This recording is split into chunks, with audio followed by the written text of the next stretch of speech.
착한 필입니다. 내일은 제가 학부모 강의가 있어서 오늘 강의 자료를 만들었고 계속 생각하다가 오늘 만들었고 그래서 이제 정리된 걸 가지고 한번 이야기를 해보겠습니다. 타이틀은 엄마는 전략가, 강사, 착한 PD 장세훈입니다. 엄마들은 이제 다양한 전략을 가지고 자녀와 전쟁하는 건 아니지만 이 전략을 가지고 자녀들을 좀 대해야 할 필요가 있다고 봅니다. 그냥 단순히 믿고 사랑하고 이런 것들은 조금은 옛날 방식이고요. 이제는 엄마들도 많이 알아야 돼요. 어떤 걸 알아야 되느냐? 그 이야기를 오늘은 제가 해드리려고 합니다. 저는 착한 PD인 저는 다양한 강의 지금도 꾸준히 하고 있고요. 그리고 청소년 진로 비전 강의를 하면서 정말 많은 학생들이 조금씩 성장할 수 있도록 도와주는 역할을 하고 있습니다. 저랑 얘기하고 저랑 소통하는 것만으로도 큰 성장을 만들어낼 수 있다라는 거죠. 자, 그럼 오늘 저와 할 이야기는 소통, 학업, 미래, 사랑 이 네 가지의 주제로 이야기를 해보려고 합니다. 먼저 소통, 의사소통이죠. 자녀와의 의사소통에서는 여러 가지가 있겠지만 우리가 이런 사항들을 체크를 해봐야 돼요. 인지, 노력, 도전, 공감, 믿음. 인지한다라는 것은 엄마가 일단 내 모습을 체크를 해봐야 됩니다. 부모가 과연 자녀와 잘 소통을 하고 있는지, 내가 자녀에게 화를 내는, 짜증을 많이 내는 사람인지, 기본적으로 이런 모습들을 인지를 하는 게 너무 중요합니다. 엄마의 모습, 내 모습이 어떤지를 아는 것이 가장 중요합니다. 자, 그러면 단순히 알게 됐어로만 끝나면 안 되겠죠. 아니까 이제 어떻게 해야 되겠다라는 생각을 하기 위해서 우리는 Y라는 질문을 대입을 해보면 됩니다. 5번 정도 Y를 해보는 거죠. 내가 짜증을 내는 엄마다. 왜 내가 짜증을 내지? 아이랑 소통이 잘 안 되니까 짜증이 나. 아이가 내 말을 듣지 않으니까 짜증이 나. 왜 내 말을 안 듣는 거지? 아이도 엄마랑 소통이 안 된다고 생각하고 있나 봐. 왜 아이는 그렇게 생각을 하는 거지? 자, 이런 식의 Y로 계속 물어나가면 5번 정도의 Y만 진행이 되더라도 질문을 하더라도 거의 근본적인 해결책에 도달할 수가 있고요. 아니면 아주 깊이 있게 생각을 할 수 있게 됩니다. 그러면서 나중에는 짜증내는 화내는 그런 모습이 수정되고 변화될 수 있는 그런 생각의 큰 틀을 만들 수 있다는 거죠. 자, 그리고 노력. 우리는 노력을 해야 됩니다. 소통을 하기 위해서 노력을 해야 돼요. 노력을 한다는 거는 자꾸 소통을 하려고 시도를 한다라는 거예요. 그냥 말이 안 통해 이렇게 하고 끝나는 게 아니라 왜 말이 안 통할까 자꾸 Y로 되물어도 되고요. 아니면 다른 많은 사람들이 하고 있는 소통을 위한 많은 방법들에 대한 그 시도도 해보려고 하는 그런 노력들이 필요해요. 그러면서 도전, 새로운 방식을 배우게 되면 써봐야 됩니다. 눈을 보고 말을 하라는 이야기도 많죠. 정말 눈을 쳐다보고 눈빛을 쳐다보고 이야기를 해보는 거. 눈빛을 쳐다보면서 내가 지금 눈을 마주치고 있구나라고 인지하는 거. 그렇게 노력하는 거. 새로운 대화법을 시도해보는 도전을 해보는 거. Yes but 화법이 있어요. 이 화법도 배운 다음에 정말 써보려고 노력하는 거. 도전하는 거. 어색하지만 처음에는 나한테 잘 안 맞고 어색할 수 있어요. 하지만 계속 도전해서 나에게 습관이 되고 나에게 습관이 되는 것처럼 나에게 습관이 되게끔 그렇게 해봐야 됩니다. Yes but 화법에 대해서 좀 알려드릴게요. Yes but 화법은 상당히 고급 소통 기술입니다. 상대가 어떤 이야기를 하던 처음에는 긍정으로 받아들이는 거죠. yes. 그리고 나의 이야기를 합니다. but. 자녀가 그 어떤 이야기를 하더라도 나는 yes를 먼저 해주려고 합니다. 그러면 어떤 현상이 발생하냐면 자녀 입장에서는 아, 내 이야기를 들어주는구나 라는, 내가 인정받고 있구나 라는 그런 생각이 들게 되는 거죠. 그러면 소통의 문이 열리게 됩니다. 하지만 일상적인 대화는 이렇죠. 엄마, 나 오늘 학원 안 가면 안 돼? 왜? 왜 안 가? 가야지. 공부하기 싫어? 너 그런 식으로 공부할 거야? 그러면 학원 때려쳐. 학원 하지 마. 가지 마. 보통 이런 식의 대화가 많이 됩니다. 자, yes but을 적용하면 이렇게 할 수 있죠. 엄마, 나 오늘 학원 가기 싫어. 아, 너 오늘 학원 가기 싫구나. yes 해준 거죠. 동의해 준 거죠. 아, 그래. 너 오늘 학원 가기 싫구나. 그 순간 아이는 깜짝 놀랍니다. 어? 엄마가 동의를 해주네? 내 말을 들어주네? 엄마는 이제 벗을 붙여서 얘기를 합니다. 그런데 너 지금 이렇게 꾸준히 공부하고 있는데 가기 싫다고 해서 하루씩 안 가고 자꾸 그런 정해진 약속을 어기게 되면 나중에 어떤 큰일을 할 수 있겠니? 이 작은 것부터 지켜나가자. 뭐 이런 식으로 말하면 너무 좋겠죠. 뭐 이래도 안 들을 수도 있을 수도 있어요. 하지만 이렇게 yes, but을 활용해서 계속 자녀의 이야기를 yes로 먼저 반응해주고 대답해주는, 그렇게 리액션 해주는 거는 너무나 큰 효과를 불러일으키고요. 자녀로 하여금 소통의 문을 활짝 열고 인정받는 느낌을 줘서 자녀가 자꾸 부정적으로 가는 것을 막아줄 수 있습니다. 자, 그 다음 공감. 공감의 자세를 가지는 거 너무 중요하죠. 아이가 슬프다. 그러면 아, 슬프구나. 아, 너가 슬프니까 나도 슬프다. 그 감정 그 자체를 인정해주고 같이 느껴준다라는 이야기. 여성들에게는 정말 큽니다. 여성들은 대화를 할 때도 공감형의 대화를 원해요. 저도, 저도 요즘에 제 와이프가 뭐 직장에서든 뭐 어디 다른 뭐 시험을 봤는데 잘 못 봤던 했을 때 이럴 수 있잖아요. 아, 시험을 못 봤어. 그러면은 일반적인 남자들은 그러게 공부 좀 더 하지 그랬어. 혹은 야, 내가 그렇게 공부하게끔 시간을 줬는데 그 시험을 못 보냐. 이런 식으로 얘기할 수 있어요. 하지만 공감이라면 이렇게 얘기를 해야 되죠.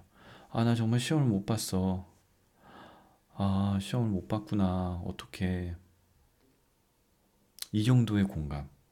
여성들은 자신의 말을 따라해주는 공감으로도 충분히 공감되고 있다는 걸 느끼고 위로를 받습니다. 남자들은 그렇지 않거든요. 남자들은 해결책을 제시해주고 싶거든요. 하지만 여성들, 딸들, 자녀들과 공감적인 대화를 원할 때는 그렇게 나도 너와 똑같은 감정을 느낀다라고 공감해주는 거. 그 자체로도 큰 힘이 된다라는 거죠. 믿음. 정말 중요합니다. 항상 수시로 별일 없지? 엄마는 널 믿어. 아빠는 널 믿어. 힘든 일 있으면 얘기해. 항상 응원해. 무슨 일 있으면 알려줘. 이렇게 계속 믿어준다는 거. 믿어준다는 거는 스스로 해결해 나가려고 하는 힘도 더 커지고요. 힘든 일을 겪었을 때, 아, 나에게는 든든한 지원자가 있다라는 그런 생각으로 하여금 더 용기 있게 더 도전할 수 있는 에너지를 만들어주는 거죠. 그런 인지, 노력, 도전, 공감, 믿음, 이 사항들 의사소통에 기본적으로 자꾸 넣으려고, 소통함에 있어서 자꾸 어, 활용하려고, 사용하려고 노력해야 되는 그런 단어들입니다. 자, 또 하나, 소통에서 자녀를 웃게 만드는 대화라고 제가 적어놨는데 한번 생각해 보실게요. 여러분들은 엄마로서 아이에게 웃음을 짓게 하는 농담 같은 재미난 이야기를 한 적이 언제인가요? 최근에 그렇게 한 적이 있나요? 인간은 말이죠. 사랑할 수 있는 능력과 질문을 할 수 있는 능력을 가지고 있어요. 이 질문도 정말 다양한 힘과 다양한 능력을 가지고 있는데, 에너지를 가지고 있는데, 이 질문을 통해서 웃게 만들 수 있어야 돼요. 어떨 때는 뭐 더 진지한 생각을 하게 만들 수도 있어야 되겠지만은 아이가 웃게 만들 수 있는 대화. 학교 다녀왔습니다. 그래, 오늘 학교에선 별일 없었어? 네, 별일 없었어요. 친구랑 안 싸웠어? 아유, 이제 뭐 안 싸우죠. 야, 혹시라도 뭐 싸울 일 있으면은 그냥 한 대 더 맞아. 괜히 더 때리지 말고. 별게 아니더라도 이렇게 질문을 하면서도 이 그냥 미소 짓게 만드는 그러한 엄마의 철학이나 부모의 철학이 전달돼서 미소 짓게 만들 수 있는 그런 대화들을 하려고 배워야 되고요. 노력해야 돼요. 그리고 그 상황마다 재치 있게 역발상으로 당연히 이렇게 말할 거라고 생각하는 우리 엄마 아빠는 당연히 이런 식으로 말해야 될 것 같은 그런 어른들의 생각은 이럴 거다라는 그런 고정관념을 깰 수 있는 센스 있는 대화들 자꾸 하게 된다면 노력한다면 가능합니다. 엄마 나 엄마 나 남자친구 생겼어. 야 데려와 인사 한번 하자. 얼마나 좋아요. 기본적인 많은 엄마들이나 부모님들은 야 너가 무슨 벌써 남자친구야 조심해 뭐 이렇게 걱정으로 갈 수 있겠지만은 이 열린 사고로 대응해 주는 거 큰 힘이 될 수 있죠. 자, 자녀를 경청하게 만드는 대화 있어요. 역시 우리 부모님이 틀에 박힌 올드한 답답한 그런 사람이라면 대화가 될까요? 대화가 되지 않죠. 경청하는 자세도 잘 만들어지지 않을 겁니다. 그렇기 때문에 부모님부터 열려 있어야 돼요. 부모님부터 생각을 열고 무슨 얘기든 들어줄 수 있는 자세. 어려운 단어들 꺼낼 수 있는 자세가 필요합니다. 어려운 단어들 되게 많아요. 자녀들과 얘기할 때, 뭐, 싸움, 돈 이야기, 학업 이야기, 친구들 이야기, 왕따, 신체적인 변화, 뭐 많은 이야기들이 있겠지만은 이런 것들 자꾸 이야기를 하면서 진지하게 이야기를 해서 아, 내 부모님과는 이런 이야기가 가능하구나. 그런 걸 자꾸 만들어줘야 돼요. 우리 엄마랑은 이런 대화가 가능하구나. 우리 엄마는 이런 대화가 되는 사람이야. 그 자체가 너무 엄마 입장에서 너무 고맙고요. 부모 입장에서 너무 고맙고요. 그리고 그 둘 사이가 더욱더 좋아질 수 있는 시작이 되는 거죠. 자, 의사소통 이 정도 이야기하고요. 그 다음 배운다라는 배움, 학습에 대한, 학업에 대한 이야기를 해볼게요. 정말 이제 평생 학습의 시기가 왔어요. 저도 끊임없이 독서를 통해서 영화를 통해서 사람을 만나면서 배우고 있고요. 여러분들도 학부모님들도 끊임없이 배우고 있습니다. 그리고 더욱더 배워야 돼요. 많은 걸 배워야 되고요. 그 중에 아유, 다 알아요라고 이런 생각이 드는 분들도 있고요. 뭐 좀 알려주려고 하면은 이미 안다, 들어봤다라고 해서 더 이상 안 들으려고도 합니다. 하지만 이런 얘기가 있어요. 가난한 사람은 알아요. 알고 있어요. 라고 하고요. 부자는 아, 그렇군요. 아, 맞아요. 이렇게 반응하면서 평생 배우러 다닌다고 합니다. 깊이 생각을 해볼게요. 똑같은 이야기도 A라는 사람에게 듣는 것과 B라는 사람에게 듣는 게 다르고요. A라는 곳에서 듣는 것과 B라는 장소에서 듣는 게 다릅니다. 똑같은 이야기도 나를 자극하는 그 포인트가 계속 바뀌어요. 내 상황이 달라지고 내 환경이 달라지기 때문에. 그렇기 때문에 우리는 평생 배워야 되고 평생 학습을 해야 돼요. 그런 시기에 살고 있습니다. 꼭 기억하시고요. 두 번째, 1730. 1730은 우리의 기억력에 대한 이야기예요.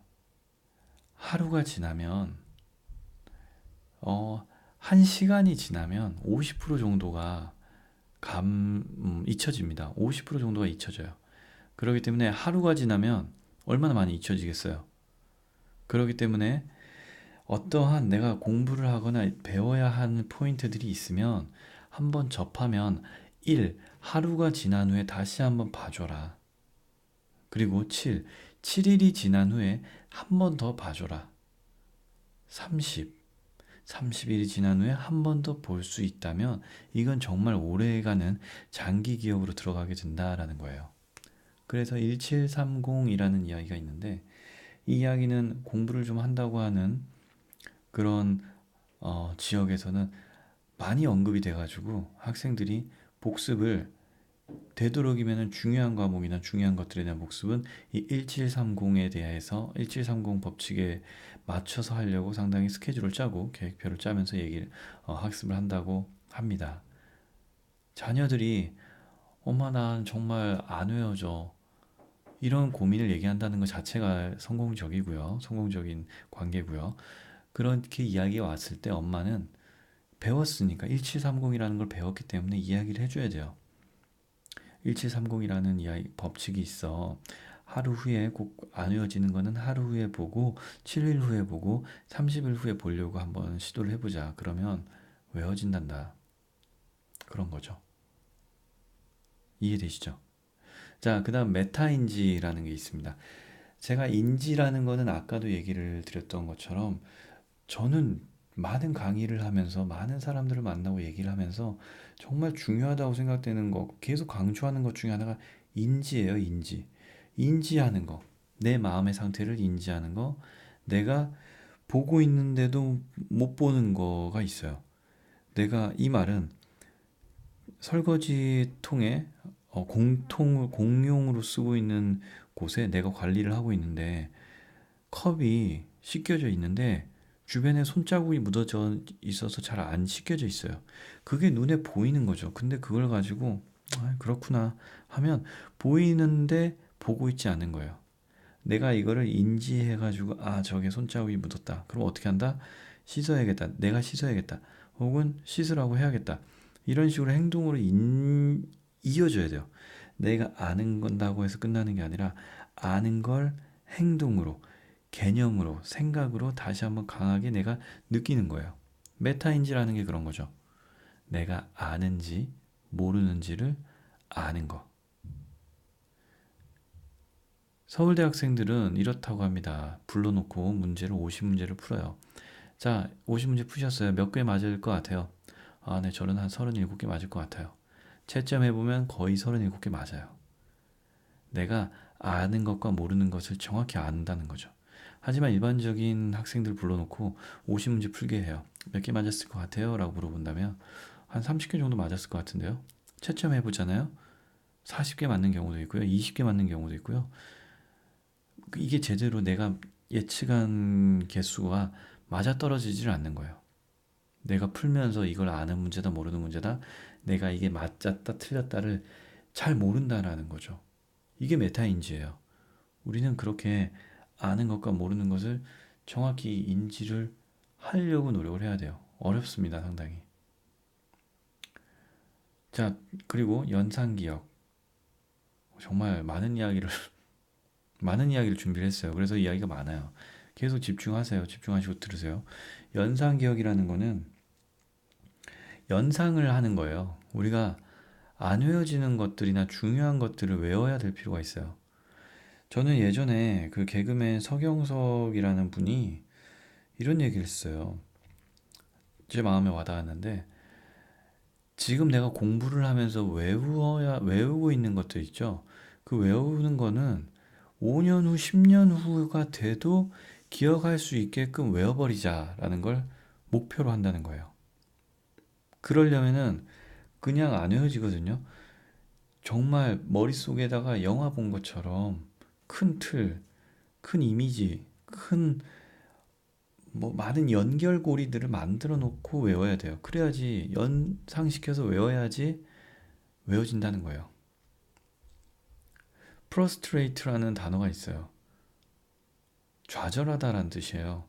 frustrate 좌절하다 외워지나요? 안 외워져요. 그런데 이런 이야기를 할 수 있죠. 여자친구가 파마를 하고 왔어요. 안 이뻐. 곱슬곱슬해요. 스트레이트 파마를 하고 온 거예요. 내가 안 이쁘니까 나도 모르게 말해버렸어요. 풀어 스트레이트, 스트레이트 파마를 풀어라 라는 얘기죠. 풀어 스트레이트. 여자의 마음은 어떨까요? 좌절하겠죠. 프러스트레이트, 좌절하다. 이런 식으로 연상기억법, 워낙 유명하기 때문에 많은 책들도 나와 있어요. 그 책이 어느 정도 효과가 있는 부분이 있고 지나면 또 연상기억을 하기 위한 연상기억이 필요해서 또 기억이 안 나서 효과가 없는 시점도 있어요. 하지만 이 기술을 알아야 되고 이걸 통해서 많은 학습이 도움이 된다라는 겁니다. 진로, 인성지도. 여러분들은 자녀의 진로에 대해서, 여러분 자녀의 인성에 대해서 얼마나 노력을 하셨나요? 의외로 많이 하지 않습니다. 부모님들은 학교나 학원에 상당히 많이 의존하고 맡기죠. 하지만 아이의 손을 잡고 뮤지컬을 보러 가고, 아이의 손을 잡고 연극을 보러 가고, 미술관을 가고, 갤러리를 가고, 이런 노력들 하셔야 돼요. 맨날 마트에 가서 같이 시식하고 같이 맛있는 거 사 먹고 이런 것들도 좋지만 의미 있는 거, 가치 있는 것들을 하기 위해서 노력을 해야 돼요. 조금 이따 얘기하겠지만은 좋은 강연 세미나들이 상당히 많아요. 그런 부분들을 찾아가려고 노력하고요. 좋은 사람 만날 때 같이 만나서 인사시키고 대화에 참여하고 대화를 간접 체험할 수 있게끔 노력해 주는 거. 부모님이 하셔야 될 역할이에요. 자, 그 다음 함께 독서하기. 어머님들 독서 많이 하세요? 독서 많이 어렵죠. 저도 독서하려고 책이 쌓여 있어요. 저도 한 달에 한두 번은 도서관에 가서 책을 5권에서 10권 정도를 빌려요. 어떤 날에는 20권 정도를 빌려요. 읽겠다라는 마음 조금이랑 그 마음을 행동으로 옮긴다는 용기로 빌려오는 거예요. 그리고 나서 책을 볼 때 읽으려고 노력하고 마음이 자꾸 가요. 그런 부분이 일단은 시작이 되면 이제 아이와 함께 하루에 10분도 괜찮아요. 하루에 10분 독서하자, 우리. 하루에 30분 독서하자. 우리 일주일에 하루는 같이 독서하는 시간 만들자. 어때? 너무 좋겠지. 혹은 엄마가 독서를 하고 싶은데 너무 힘들어서 엄마랑 같이 독서 좀 해줄래? 같이 하자. 일주일에 한 번만. 20분만. 괜찮습니다. 함께 독서한다는 거. 어떤 효과가 있냐면요. 독서를 하잖아요. 자연스럽게 같은 공간을, 같은 공간, 같은 시간을 공유하게 되고요. 책에서 읽는 구절 중에 좋은 구절들이 있어요. 그걸 가지고 대화를 할 수가 있어요. 얘야, 지금 내가 책을 보니까 사람들이 목적지를 가지고 살아야 된다고 적혀 있어. 엄마는 어떤 목적지를 가지고 살아왔냐면 행복한 가정을 만들겠다고 하는 게 나의 목적지였어. 지금도 나는 그걸 원하고 있어. 너는 어떤 목적지를 가지고 있니? 아이는 엄마의 얘기를 듣고요. 책을 보고요. 공감하게 되고요. 소통하게 돼요. 대답을 하겠죠. 대화가 이어져요. 대화가 자연스럽게 끝나면 다시 책으로 들어갈 수 있어요. 독서의 힘은 정말 엄청납니다. 학교 밖의 배움. 학교에서는 친구에게 친구 관계, 나름 사회성이라고 하죠. 그 다음 학업, 교과 과목을 배우죠. 그 밖에도 우리는 배워야 될 게 너무 많습니다. 삶, 인생에 대해서 우리는 배워야 되죠. 돈의 흐름에 대해서 배워야 돼요. 그러죠? 이성 관계에 대해서도 배워야 돼요. 정말 중요합니다. 어떤 사람을 만나느냐, 어떤 남자친구, 어떤 여자친구를 만나느냐, 너무 중요합니다. 부모님이 알려줘야 돼요. 법에 대해서, 위험한 거에 대해서, 사건, 사고에 대해서 알려줘야 돼요. 저 같은 경우에도 캐나다에서 여행을 갔을 때 강도를 만난 적이 있어요. 강도를 만나고 나서 느낀 점이 정말 죽을 뻔했거든요. 나중에 따로 기회가 되면 한 번 더 말씀을 드릴게요. 강도를 만난 적이 있는데 권총 강도였어요. 제 배에 실제로 총구가 닿았고요. 저는 그 순간 죽을 수도 있겠다는 생각을 했어요. 그 경험을 하고 나서 저는 몇몇 강의에서도 얘기했어요. 위험의 순간이 느껴진다면, 위험의 순간과 맞닥뜨리게 된다면 도망가라, 피해라 라고 얘기해요. 냉정하게 얘기하는 거죠. 비겁할 수 있어요. 하지만 피해라. 그래서 피한 다음에 너 왜 피했어? 그러면 옛날에 어떤 강사 선생님이 이런 순간에는 피하라 그랬어. 그래서 난 피했어. 이렇게라도 얘기하셔서 피하세요. 도망가세요. 알려줘야 돼요. 그런 부분들을.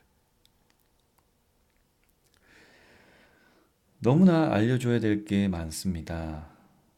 그런 것들을 알려주기 위해서 유튜브라든지 책, 영화 활용하세요. 자, 그리고 자녀에게 배우기. 가르침은 최고의 학습이에요. 자녀가 나에게 무언가를 알려주려고 시도할 때는 배우셔야 돼요. 또한 자녀가 나에게 알려줄 수 있을 만한 거는 알려달라고 하셔야 돼요. 자녀가 내가 엄마에게 뭔가를 알려주고 있어라고 느끼면 엄청난 성취감을 맛보게 되고요. 그 성취감의 자극은 너무나 매력적이기 때문에 다시 한번 그런 성취감을 느끼고 싶어 하게 됩니다. 그러면 그 대상이 엄마에서 친구로, 친구에서 후배로, 후배, 선배, 동료들에게 뭔가를 알려주고 싶어 하는 마음이 생기게 되고요. 그러면 어떻게 할까요? 알려주기 위해서는 내가 먼저 더 튼튼하게 알고자 하는 욕구가 생기는 거죠. 학습의 자연스러운 선순환을 만들 수 있는 게 결국에는 가르침의 매력을 느끼게 해주는 거죠. 자, 이러한 많은 이야기들을 여러분들은 테드나 세바시나 책그림 또 많은 좋은 컨텐츠들을 통해서 접하실 수 있습니다. 저는 이 이야기 너무 공감하고 있어요. 한국 학생들은 학교와 학원에서 미래에 필요하지도 않은 지식과 존재하지도 않을 직업을 위해서 하루에 15시간을 낭비하고 있다. 미래학자 엘빈 토플러가 지적한 한국 교육의 현실입니다. 공감됩니다. 여러분들도 공감하실 거예요. 학교에서 배운 거 지금 살아가는 데 있어서 큰 도움이 되나요? 오히려 학교에서 친구들과 놀면서 여행 갔던 거, 이런 토론했고 발표 준비했던 거, 이런 것들이 큰 도움이 되고요. 지식은 배웠던 모든 지식, 기초 지식만 알면은 사는 데 별 지장은 없죠. 한국 교육이 해결해야 될 과제입니다. 항상 정부가 바뀌면서, 정책이 바뀌면서 계속 해결해 나가기를 바라겠습니다. 그렇기 때문에 우리는 학교에서 배우는 거에 크게 의지하지 말고요.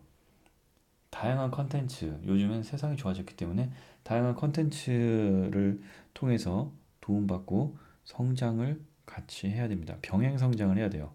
학교에서도 성장하고 집에서도 성장하고 세미나장에서도 성장을 해야 돼요. 자, 이렇게 이제 소통도 이야기했고요. 학습에 대한 것도 이야기했고요. 이제 미래에 대한 이야기를 해볼게요. 미래에는 정말 사라질 직업들이 너무나 많습니다. 10년 전, 20년 전에 따져보면 다양한 직업들이 있었어요. 정말 많이 사라졌죠. 지금도 마찬가지예요. 많은 미래 예측학자들은 엄청난 일들이 사라질 거다, 몇억 개의 직업들이 사라질 거다라고 예측을 하고 있습니다.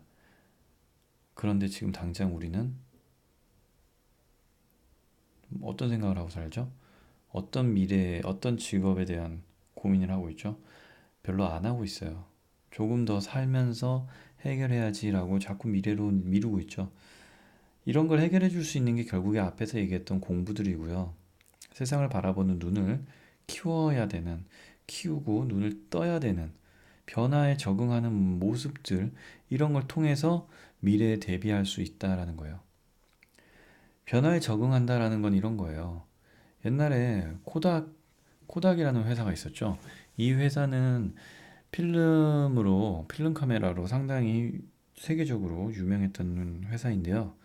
이 회사에서 디지털 카메라를 최초로 먼저 발명했다라는 얘기가 있어요. 그런데 너무나 크고 무겁고 비실용적이고 디지털화 시키는 게 비용이나 대중화되는 게 아직까지 안 될 것 같다라고 생각을 한 거죠. 그래서 필름 산업에 필름 카메라에 더 집중을 했어요. 그때 2, 3등을 하던 혹은 신생이었던 회사들이 디지털 카메라에 대해서 눈을 떴어요. 컴퓨터 시대가 발달하고 있고 하드웨어가 발달하고 있는데 그런 부분에 있어서 디지털 카메라에 대한 미래를 본 거죠. 그래서 연구 개발했고요. 투자했어요. 결국 어떻게 됐죠? 코닥은 거의 역사 속으로 사라졌어요. 변화를 느꼈지만 변화하지 않았어요. 먼저 변화할 찬스가 있었지만 놓쳤어요. 다시 뭐 도약을 한다는 얘기를 들어본 것 같은데 코닥이 다시 도약을 한다는 얘기를 들어본 것 같은데 아마 한번 경험이 있기 때문에 다시 성장한다면 다시 일어난다면 더욱더 튼튼하고 멋진 회사가 될 수 있지 않을까 싶습니다.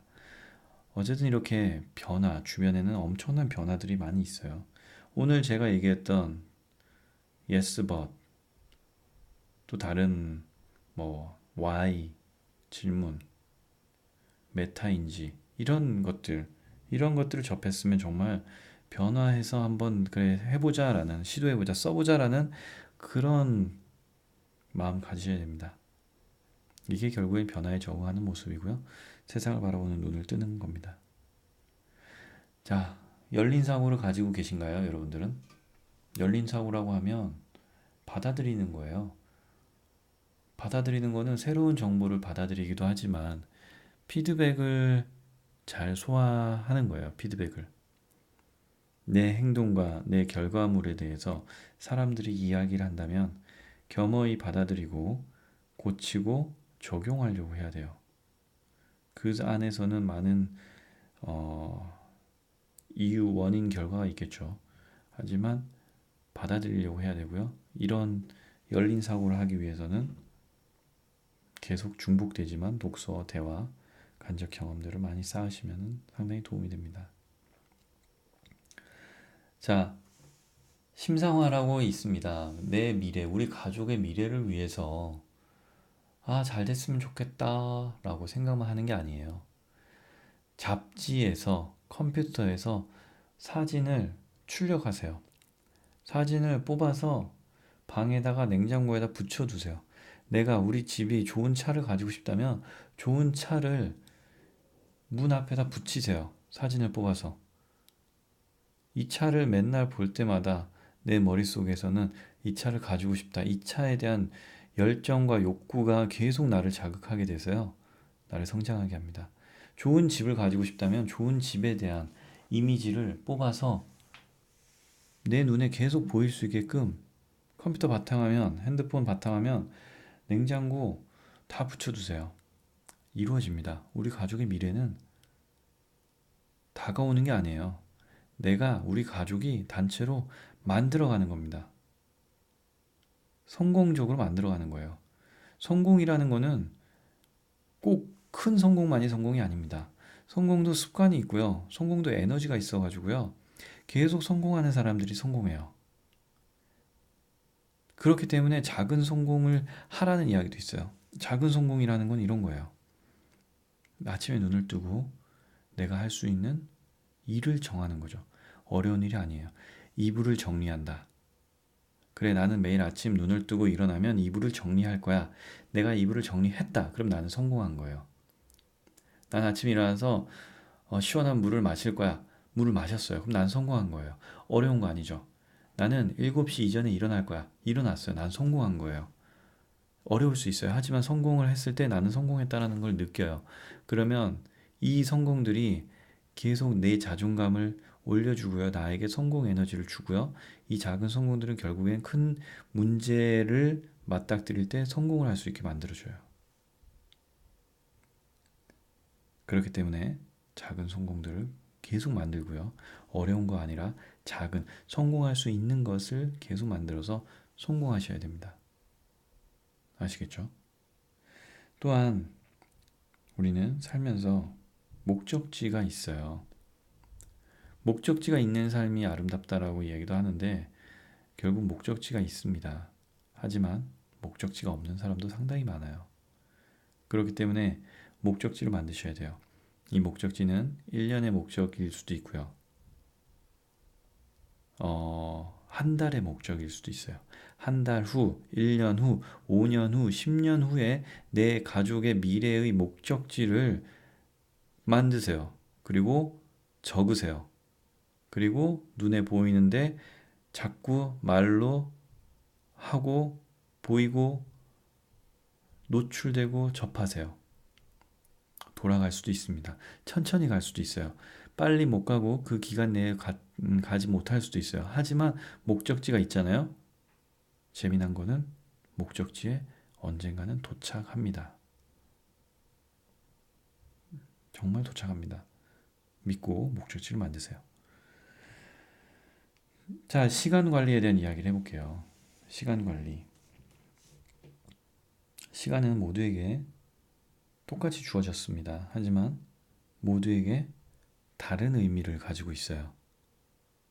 한 시간 관리를 하는 교수는, 시간 관리에 대한 이야기를 하는 교수는 이런 이야기를 했어요. 어항에 큰 돌을 채웠어요. 그리고 물었죠. 가득 찼나요? 작은 돌 들어갈 수 있겠죠. 작은 돌까지 채웠어요. 가득 찼나요? 아니라고 합니다. 모래를 채웠어요. 가득 찼나요? 역시 아니죠. 물을 채웠어요. 가득 찼나요? 네, 이제는 가득 찬 것 같아요. 그 교수는 이렇게 물어봅니다. 이 실험이 의미하는 게 뭘까요? 학생이 손을 들고 얘기합니다. 저 역시도 이렇게 생각했어요. 아무리 바쁘더라도 그 시간 틈틈이 사이사이에 할 일을 넣는다면 더 많은 일을 할 수 있다. 이게 이 실험이 얘기하는 의미가 아닐까요? 저도 이렇게 생각했습니다, 처음엔. 하지만 그게 아니었어요. 이 실험이 우리에게 주는 의미는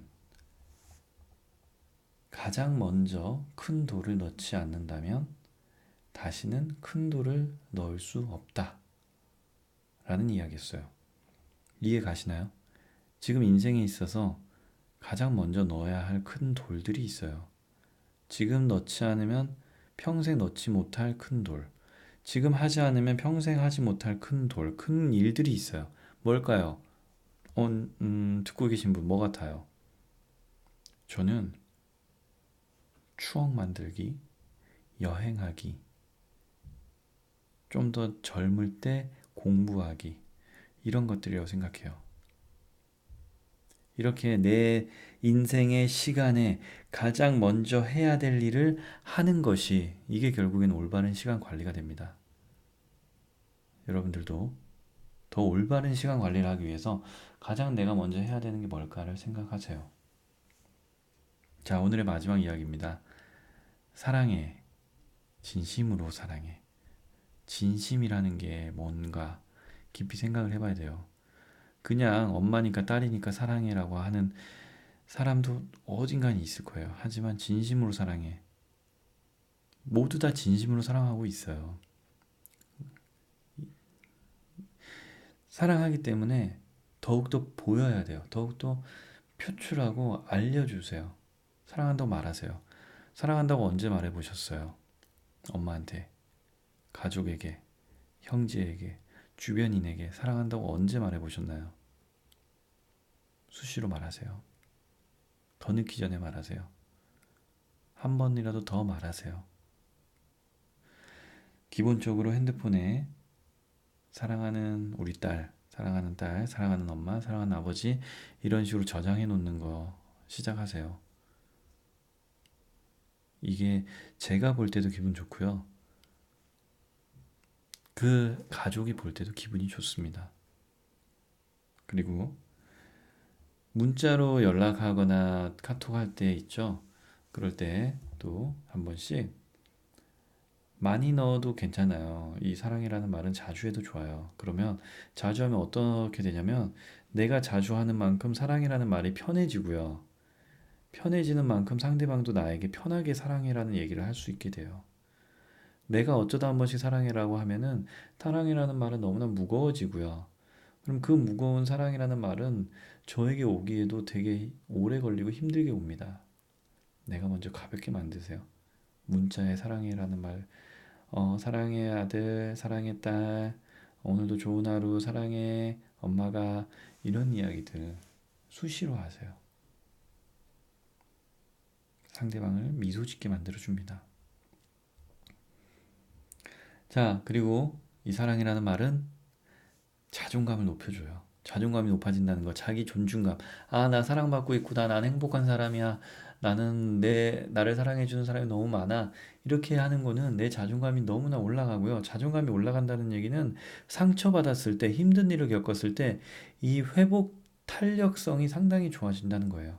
내 마음이, 내 마음이 상처받고 힘들 때, 우울할 때, 나에게는 사랑하는 사람이 있고, 나는 사랑받고 있어라는 마음이 느낌은 너무나 큰 힘이 됩니다. 자, 그리고 마지막으로 편지 쓰자라는 이야기를 하고 싶습니다. 여러분들 자녀에게, 가족에게 언제 편지 써보셨어요? 편지를 많이 안 쓰면 어떤 현상이 나올 수 있냐면요. 편지를 쓰면서 잔소리를 쓰게 돼요. 아침에 일찍 일어나고, 사랑해, 밥 많이 먹고, 사랑해, 사랑한다고 편지를 쓰고 있는데, 잔소리들을 나열하고 있죠. 1번부터 한 3, 4번까지 잔소리를 하고 있어요. 그렇게 쓰지 마시고요. 내 감정을 쓰는 거죠. 당신의 행동의 변화를 이끌려는 게 아니라 내 이야기를 하는 거예요. 내 말, 내 마음. 엄마는 너를 가졌을 때 너무나 기뻤고, 너가 커가는 모습을 볼 때 너무나 행복하단다. 너무 고마워. 항상 엄마 손잡고 같이 행복하게 살자. 즐겁게 살자. 항상 응원해. 이런 편지. 느낌이 오시죠? 저도 금방 얘기하면서 눈물이 날 뻔했네요. 자, 마무리하겠습니다. 많은 대화와 소통을 통해서 스스로에게 질문할 수 있는 능력을 심어주고 스스로 볼 수 있는 눈을 뜨게 해주면 자녀들은 스스로 성장합니다. 세심하게 모범을 보이면서 부드럽고 자상한 엄마의 모습으로 사랑하는 자녀의 손을 잡아주시길 바랄게요. 감사합니다. 저는 착한 PD 장세훈이었고요.